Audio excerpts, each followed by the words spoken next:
বৃহস্পতিবার পৌর নিগমের কনফারেন্স হলে পানীয় জলের বিষয়বস্তু নিয়ে গুরুত্বপূর্ণ বৈঠক অনুষ্ঠিত হয়। উপস্থিত ছিলেন mayor Dipak Majumdar, deputy mayor Monika Das Dutta, পৌর নিগমের কমিশনার শৈলেশ কুমার যাদব সহ নানারা। এই দিনের বৈঠক নিয়ে সংবাদ মাধ্যমের মুখোমুখি হয়ে মেয়র দীপক মজুমদার বলেন, সরকার এবং নিগমের প্রাথমিক লক্ষ্যমাত্রা হল প্রত্যেককে পানীয় জলের ব্যবস্থা করা।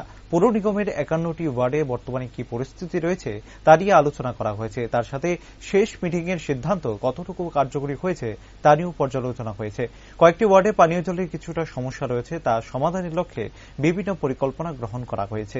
তাছাড়া 47টি ডিপ টিউবওয়েল বসানোর সিদ্ধান্ত গ্রহণ করা হয়েছে। পাশাপাশি আগামী দিনে কিভাবে পানীয় জল পৌঁছে দেওয়া যায় সেই বিষয় নিয়ে রূপরেখা তৈরি করা হয়েছে। আজকে আগরতলা পৌর নিগম অন্তর্গত 51টা ওয়ার্ডে আমাদের বিশেষ করে পানীয় জলের সমস্যা নিরসনে আমাদের সরকার, রাজ্য সরকারের জল বোর্ড এবং আগরতলা পৌর নিগম কর্পোরেশনের দুই তরফ থেকে মিলে কিছুটা সিদ্ধান্ত আগেও আমরা মিটিং এর সভায় আলোচনা হয়েছিল। যে যে ওয়ার্ডগুলিতে পানীয় জলের সমস্যা আছে সেগুলি নিরসনের ক্ষেত্রে আমরা কিছু পদক্ষেপ নিয়েছিলাম। আজকে এটা বিস্তারিত আলোচনা হবে। গত মিটিং এ যে আলোচনা হয়েছে তার কতটা আমরা সফলতা পেয়েছি বা এই জলের ক্রাইসিস আগরতলা শহরের বিভিন্ন ওয়ার্ডে কিছু কিছু জায়গায় আছে এখনো, সেগুলি নিরসনের ক্ষেত্রে কি কি ব্যবস্থা গ্রহণ করা উচিত, সেক্ষেত্রে জল বোর্ডের সুপার ইঞ্জিনিয়ার সহ তাদের আধিকারিকরা এসছেন।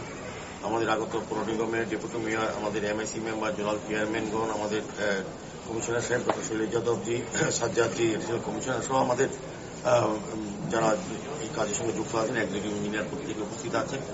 তো মূলত আমরা আগে বলেছিলাম আগরতলা শহরে আমরা 48টা ডিপিএল আমরা করবো, যেটাকে আমরা বলা হয় 24টা হচ্ছে ডিডব্লিউএস করবে না, আর 23টা আমরা করবো আইআরপি, যেটা আমরা তাকে কোনো কোনো ওয়ার্ডে আমরা এখনো জায়গা ব্যবস্থা করতে পারি।